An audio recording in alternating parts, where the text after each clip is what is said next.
Hangman Page watches the Apter chat. Okay. So if you wouldn't mind looking into the camera, enough said on that.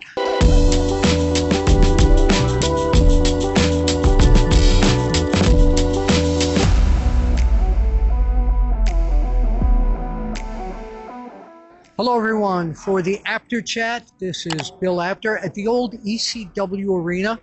AEW has a residency here, and I stopped by to talk to this man. He's a member of the Don Callis family, Kyle Fletcher. Welcome to the Apter chat. Hello. This is your first time. It is. Thank you very much for having me. It's a Yes. pleasure. And I saw you, we met many, many years ago in England at a FWA event, I believe it was, with Alex Shane.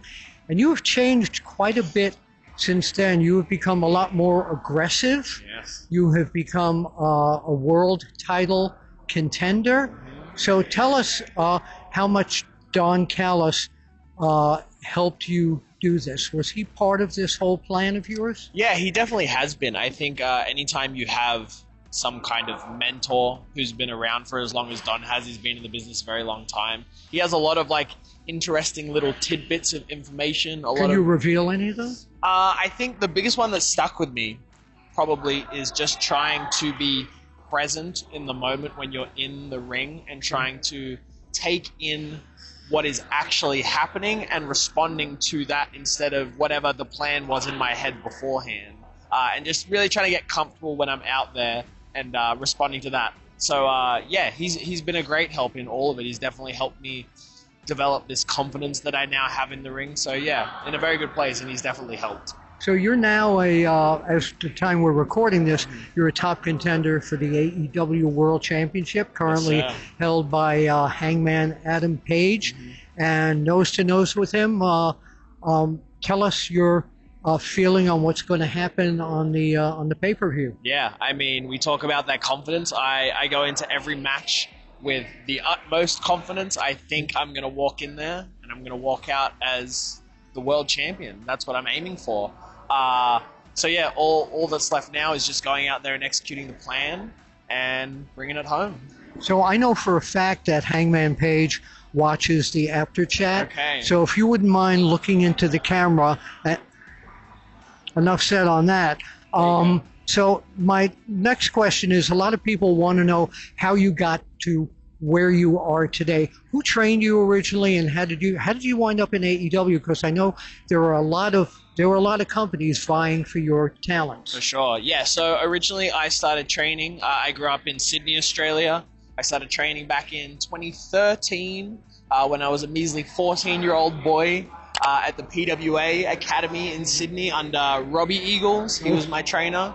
And I trained there up until I turned 18, so all throughout high school. And the Australian wrestling scene, it's definitely growing. It's a lot bigger now, but at the time, there's no way to make a living out there, really. And I really wanted to take this as far as I could. So I packed everything up. I moved to the UK at 18 years old with no family, no friends, no nothing, because they had a great independent scene over there at the time, and it was easy to get a work visa. So I moved over there. Things started happening pretty quickly. I got put in a tag team with my tag partner, Mark Davis, in Aussie Open. I remember. Started getting a lot of bookings. Things were moving really well. And then COVID kind of put a stop on everything.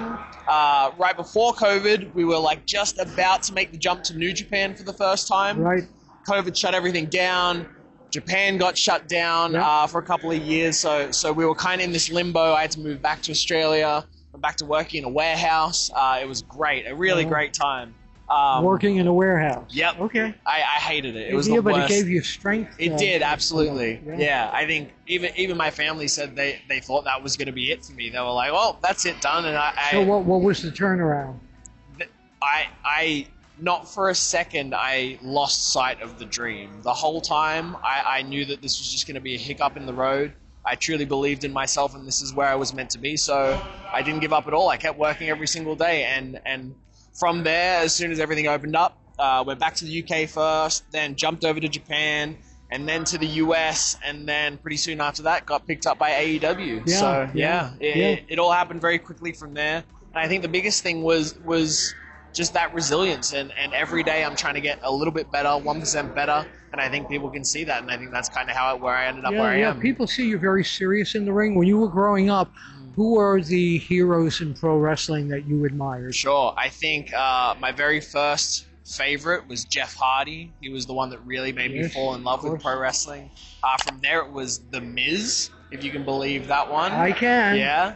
And then from there, my love of Japanese wrestling kind of took over. So it was Jushin Liger, Prince Devitt, and then Kenny Omega. So they were kind of my guys. Yeah. Big inspirations. Where can people find you on social media? I'm at Kyle Fletcher Pro on everything: Instagram, Twitter, TikTok, Twitch.